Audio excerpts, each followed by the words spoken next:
Mother's Day, an official day as recognized by an act of Congress, was a brainchild of Anna Jarvey to honor her mother. Set for the second Sunday in May, it has become part of our natural culture. Many countries celebrate Mother's Day, but not always the same day as we do. Most mothers were once thought of as just a housewife, but nowadays there are working moms, stay-at-home moms, or working, she still is wife, mother, friend, confidant, advisor, referee, peacemaker, laundress, chauffeur, gardener, chef, baker, nurse, and many more. All mothers have one thing in common: to protect their children and raise them to have faith, manners, common sense, and self-esteem. Mothers have a powerful influence on children. Children look up to them and often imitate their behavior. How often have you heard, "You're just like your mother"? On Mother's Day, we speak of mother's love, but how often do we give thanks for that love? Acknowledge it, offer words of support, strength, and give back love in return. Mothers hope we grow up to be good and decent people and have a strong foundation based on faith and her teachings. There are mothers of all kinds: adoptive, single, biological, grandmother, godmother, foster, and even like a mother. A mother gives love seeking nothing in return. At the heart of mother's faith is love, an unapologetic self-love, a deep love of creation, culture, joy, and laughter. She's not afraid to love out loud.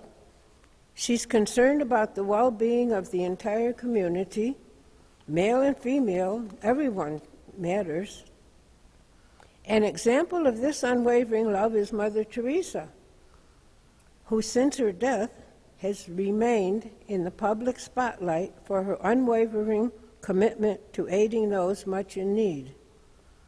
Mother Teresa stands out as one of the greatest humanitarians of the 20th century. The Bible tells us many women, some are mothers, but all are strong and confident. There are many women mentioned in the Bible that were strong and knew what to do when needed. Deborah, a judge in jail, helped bring victory for the Israelites. Dorcas, also known as Tabitha, was always doing good and charitable deeds to help the poor.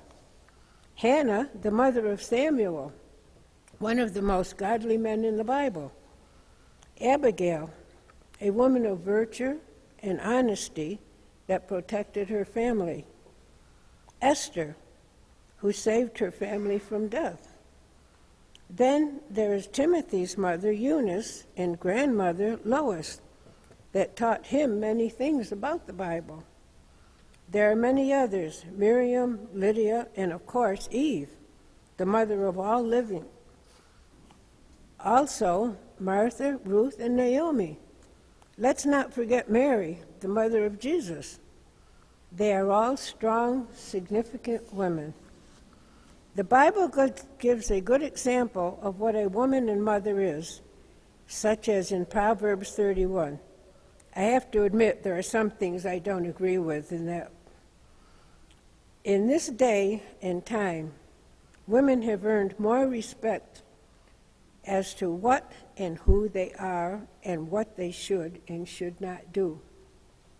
Women today can find and do whatever they set their mind to, including what once was only done by men. They have endured a lot to achieve once male-dominated positions. Years ago in the United States, women did not have the right to vote. didn't hold political office, and no one thought they could be mayor, United States senator, governor, ministers, or even think of becoming president of the United States. Women today are role models for females seeking careers in any walk of life. They're strong and determined. They are God's assistants, God's helpers, as described in this poem by George W. Wiseman. God's helpers.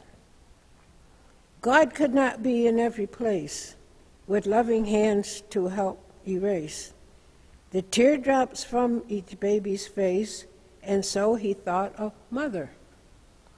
He could not send us here alone and leave us to a fate unknown without providing for his own the strengthened arms of mother. God could not waver, watch us night and day, and kneel beside us to pray. The kiss our little aches away, and so he sent us mother.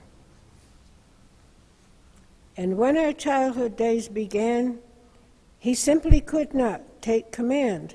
That's why he placed our little hand securely into mother's.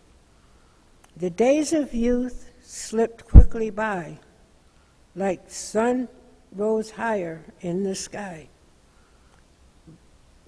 Full grown are we, yet ever nigh, to love us still was mother.